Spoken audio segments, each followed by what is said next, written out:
हमें इस कहानी की स्टार्टिंग में बताया जाता है कि कॉन्टिनेंट ऑफ पूल को 5 किंगडम कंट्रोल करते हैं। किंगडम ऑफ रूफील, ऑफ रेफेल और किंगडम ऑफ पैराडील, किंगडम ऑफ कैल्सिफ, किंगडम ऑफ सीजू, किंगडम ऑफ सीज। इसके कुछ बाद एरसिल ने सारे किंगडम को अपने अंदर समा लिया और फिर अपना नाम बदल के समर ऑफ फाइल अपना नाम रख लिया। फिर हमें और इसके बाद के समर ऑफ फाइल ऑफ 212 दिखाया जाता है। फिर हमें इसके बाद ये दिखाया जाता है कि किसी की कब्र को जलाया जा रहा होता है, जहाँ पे एक लड़का अपने छोटे बहन भाइयों से कह रहा होता है कि अपने फादर को आखिरी बारी अलविदा करो। हमें बहुत कुछ सिखाया है। फिर इसके बाद वो लड़का अपने अपने पिता की कब्र पे फूल लगते हुए भाई साहब यहाँ पे रो पड़ता है, यानी कि इमोशनल सीन। तो इसके बाद एक गहरी सी सांस लेके कहता है कि फिर मैं आज से मैं ऑफ आउल्थ का नया मास्टर हूँ। हमें इसके बाद ना एक अलग ही सीन दिखाया जाता है, जहाँ पे एक आदमी ना काम कर रहा होता है। काम से अपने घर आने के बाद वीडियो गेम खेलने लगता है। उसको काफ़ी ज़्यादा वीडियो गेम खेलना पसंद था। फिर वो अगले दिन जैसे ही काम पे जाने लगता है ना,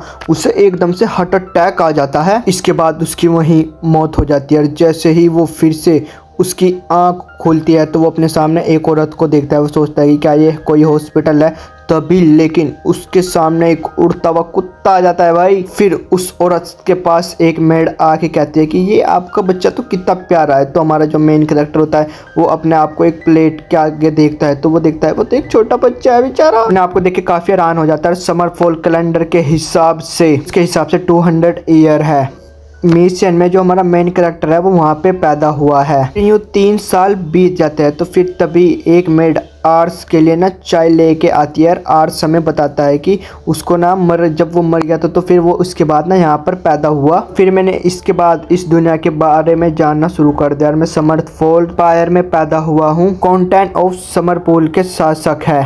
और एक ये दूसरी दुनिया है। हम इस दुनिया में ना मैजिक का भी यूज कर सकते हैं। यहाँ पे काफी सारे अलग क्रीचर भी है। ये वीडियो गेम की तरह भी है। जो था मैं गेम खेला करता था। हाँ, मैं ना एक सोमर मेरा परिवार है ना। हाँ, और वो लैम्बरगेर कस्बे को विलेज करता है। और हमारा घर काफ़ी ज़्यादा बड़ा है। काफ़ी सारी ना वहाँ पे मेड है जो हमारा ध्यान रखती है। उसके अलावा हमारे पास एक शेफ भी है जो काफ़ी बढ़िया खाना बनाता है। फिर आर्स इसके बाद कहता है कि हाँ, मेरे पास एक ऐसी भी पावर है जो इन किसी के सबके पास नहीं है। तो फिर इसके बाद ना आर्स वहाँ पे आता है जहाँ पे सब ना तलवारबाजी की प्रैक्टिस कर रहे होते हैं। फिर सभी लोग आर्स को देख के कहते हैं कि जो ये छोटा बच्चा है ना, ये काफ़ी ज़्यादा टैलेंटेड है। तो आर्स ना वहाँ पे उसको एक शख्स को देख के ये कहता है कि जो अपनी फाइटिंग की प्रैक्टिस कर रहा होता है कि वहाँ बुरी तरह पिट रहा होता है। तो फिर हमें पता चलता है जो आर्स पे एबिलिटी है ना, तो उसका नाम अप्रैल है। उसकी एबिलिटी का नाम आर्स ना फिर अपनी एबिलिटी को यूज करके उसके पावर्स के बारे में जानने लगता है। तो आर्स को ये पता चलता है जो वो आदमी है ना,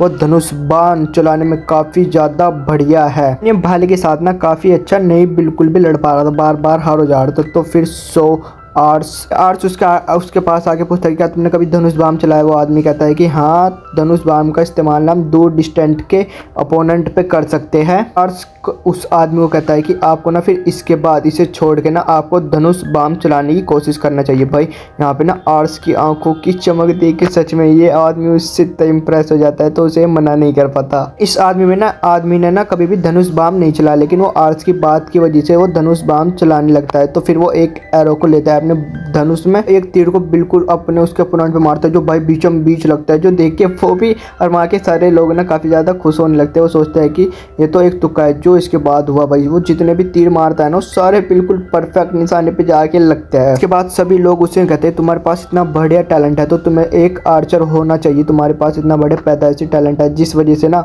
वो अपनी तारीफ सुन के काफी ज्यादा खुश हो जाता है। यार, जिसकी तारीफ वो तो खुश होएगा ही। फिर इसके बाद एक आदमी आर्च से पूछता है कि आपको कैसे पता चला मिलियम के पास धनुष बाम चलाने का टैलेंट है। तो ना वहाँ पे कुछ सोचने लगता है और उनकी बात का जवाब बिल्कुल भी नहीं देता, जिस वजह से भाई सभी लोग ना उसे घूरने लगते हैं। जिस वजह से वो कहता है कि ये ना मेरी एक अंतर आत्मा ने कहा उसको कहने को, तो सभी लोग ना उसकी बात वहाँ पे विश्वास कर लेते हैं। उसके बाद आर्ट सोचता है कि मैं अपनी पावर से ना दूसरों की स्किल देख सकता हूँ, लेकिन इस पावर से ना मैं बिल्कुल भी अपनी पावर को बिल्कुल भी नहीं देख पाता, ना ही अपनी स्किल समझ पाता हूँ। सीन शिफ्ट होता है। फिर हमें उनका खाना खाने का टाइम दिखाया जाता है, जहाँ पे आर्ट्स के पापा कह रहे होते हैं कि मैंने ये सुना कि तुमने विलियम का ना टैलेंट ढूंढ निकाला, जिस पे आर्ट्स कहता है कि हाँ पापा। इसके बाद आर्ट्स बताता है कि ये उसके पिता है जो हमेशा ना गुस्से में दिखाई देते हैं, लेकिन उनमें काफ़ी ज़्यादा अच्छे इंसान है और मेरी काफ़ी ज़्यादा प्यार करते हैं मुझसे। पापा ना काफ़ी मेहनती इंसान है जो एक किसान से एक नोबल आदमी बने। उन्होंने काफ़ी ज़्यादा हार्ड वर्क करा जिस वजह से मैं आज इस मुकाम पर है। आर्स के पापा इसके बाद कहते हैं कि मैं चाहता हूँ तुम अपनी पावर को और ज़्यादा यूज़ करो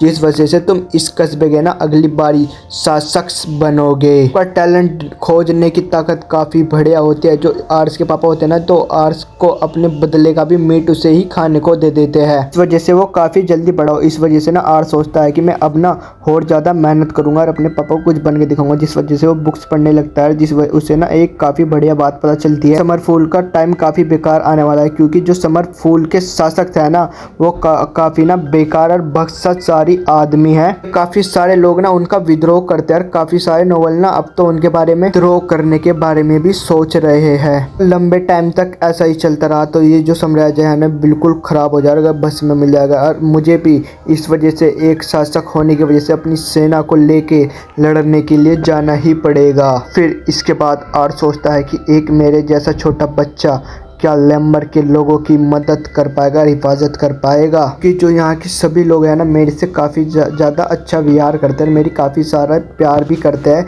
इसीलिए ना मैं उन सब की बहुत ज़्यादा मदद करना चाहता हूँ। आर्ट्स को उसके पिता की कई भी बात याद आती है कि दूसरों की काबिलियत परखने की ताकत ना काफ़ी बढ़िया होती है। आर्ट्स फिर आर्ट्स ना इसके बाद कहीं पे भाग के जाने लगता है। तो फिर हम ना उसे बाहर विलेज में देखते हैं, जहाँ पे एक आंटी उससे पहचान लेती है। एक आंटी कहते हैं कि क्या तुम बाहर शॉपिंग करने के लिए आए हो? आर्ट्स कहता है कि हाँ आंटी, आप कुछ ऐसे ही समझ लो। भाई ये बच्चा मुझे काफ़ी प्यारा लग रहा है भाई। आर्ट्स इसके बाद लोगों की वहाँ पे स्किल चेक करने लगता है, लेकिन आर्ट्स को ना यहाँ पे कोई भी काबिल आदमी नहीं दिखता, जिस वजह से ना उसकी पावर ज़्यादा यूज़ करने की वजह से उसकी आंखें भी दुखने लगी थी। अब भी हम देखते हैं कि एक औरत ना एक आदमी को धक्के मार के भाई साहब अपनी दुकान से बाहर निकाल देती है। आदमी की हालत ना काफ़ी ज़्यादा बुरी होती है। जो वहाँ पे लोग थे ना इस लड़के को ना काफ़ी बुरी नज़रों से देख रहे होते हैं कि क्या ही बुरी नज़रों से देखते हैं भाई लोग इसे, कि ये एक मालकन है। मालकन वो लोग होते हैं जो एक समुद्री यात्रा करके दूसरे विलेजों में जाते हैं कि ये एक गुलाम है, यानी कि भाई साहब ये एक उनका नौकर है।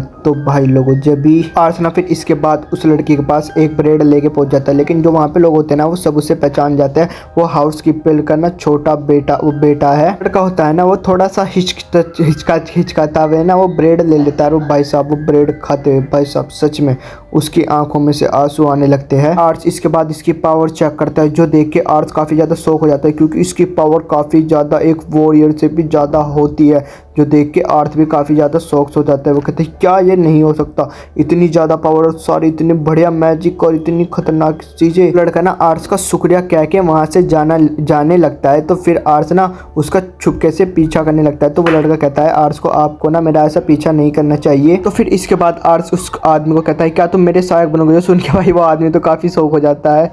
तो आर्ट्स ना पता है क्या कर रहा है, जो टैलेंटेड लोग हैं ना उनको अपनी टीम में लेके एक सेना बनाने वाला है। इसके बाद आर्ट्स उस आदमी को बताता है जो इस शहर के शासक है ना वो उनका बेटा है, वो शहर के शासक का बेटा है। अपना क्रैक्स भी दिखाता है। तो वो कहता है कि आर्ट्स उसे तुम्हारे अंदर बहुत ज़्यादा टैलेंट है, मैं इसलिए चाहता हूँ कि तुम प्लीज़ मेरी शासक बन जाओ। पर्सन कहता है कि तुमने मुझे काफ़ी दया दिखाई है, इसलिए मैं चाहता हूँ कि तुम्हारे पास अगर मैं गुलाम रहूँगा तो लोग ना तुम्हारे ऊपर भी उल्टी सीधी बातें बनाने स्टार्ट कर देंगे। तो मैं ये चाहता हूँ कि तुम्हें किसी चीज़ की परेशानी नहीं हो। उसके बाद वो लड़का जाने लगता है कि आर्ट्स सोचता है कि मुझे इसे किसी भी तरह बनाना होगा, अपने साथ लेके जाना होगा। तो आर्ट्स उसको कहता है कि जो हमारे घर का शेफ है ना वो काफ़ी बढ़िया खाना बनाता है। उससे कहता है कि तुम्हें भी फिर वो खाना खाने को मिल सकता है कि मीट, केक, कॉफ़ी, चाय। तो बताओ जो वो लड़का होता है ना भाई आर्ट्स के यहाँ खाने की बातों में सुन के आ जाता है। अगले सीन में ना आर्ट्स के घर पहुंच जाते हैं। जब ये दोनों ना खाना खाने बैठते हैं ना टेबल पे ना उस आदमी को नॉर्मल सा खाना दिया जाता है, जहाँ पे वो मेड कहती है कि हम ना आपको मिस्टर आर्ट्स जैसा खाना नहीं दे सकते, इसलिए आप ना हमें माफ़ कर देना। होटल कहता है कि हम आपको ना यहाँ पे मिस्टर आर्ट्स की बात की वजह से ही आके लाया गया है, इसलिए आप ना अपना यहाँ पे खाना ख़त्म करके यहाँ से जा सकते हैं। फिर रैट को ना सभी लोग जितने भी थे वहाँ पे काफ़ी बुरी नज़रों से देख रहे थे, जो देख के आर्ट्स ना काफ़ी बुरा फील करने लगता है। फिर ना आर्ट्स जो अपनी कुर्सी होती है यानी कि उसको ना आर्ट्स वो रैट के बराबर में लेके बैठ जाता है। बाद अपना खाना शेयर करने लगता है, जिस वजह से एक मेड ना उसे रोकने की कोशिश कर दिया। तो आर्ट्स कहता है कि तुम चुप हो जाओ, ये ना इस टाइम मेरे मेहमान है। तो मेड मेड ना फिर इसके बाद माफ़ी मांगती है आर्ट्स से। मेड ना होती है ना वो आर्ट्स को भी काफ़ी बढ़िया खाना ला के देती है, जो ना वो काफ़ी चाव से खा रहा होता है। फिर आर्ट्स ना उससे पूछता है कि तुम ना आखिरकार यहाँ पर क्या करने आए हो इस विलेज में। रेड बताता है कि पहले ना वो एक आतंकवादी ग्रुप का हिस्सा होया करता था, लेकिन उनने एक लड़ाई में ना अपने सारे साथियों को खो दिया। वहाँ पे उसके जितने भी साथी थे ना वो सभी वहाँ पे मारे गए। अकेला पड़ कर चारों तरफ भटकने लग गया। फिर आर्ट्स कहता है कि अच्छा तुमने ये बताओ कि फिर दूसरा ग्रुप क्यों ज्वाइन नहीं किया। फिर रेड कहता है जिसने अपनी पूरी जिंदगी कुछ हासिल ना किया उसे इसलिए कोई भी अपने ग्रुप में नहीं लेना चाहता। तो फिर इसके बाद बटलर बोलता है मिस्टर आर्ट्स आपको ना अपने आप गेस्ट को जाने देना चाहिए। तो आर्ट्स बताता है कि ये आदमी ना अब मेरा शासक बनने वाला है। सुन के भाई साहब बटलर तो यहाँ पे काफ़ी ज़्यादा शौक हो जाता है। तो फिर इसके बाद ना यहाँ पे आर्ट्स के पापा को ये बात पता लगती है। तो आर्ट्स के पापा कहते हैं कि एक नौकर को ना अपना सहायक कभी भी बनाया नहीं जा सकता बेटे।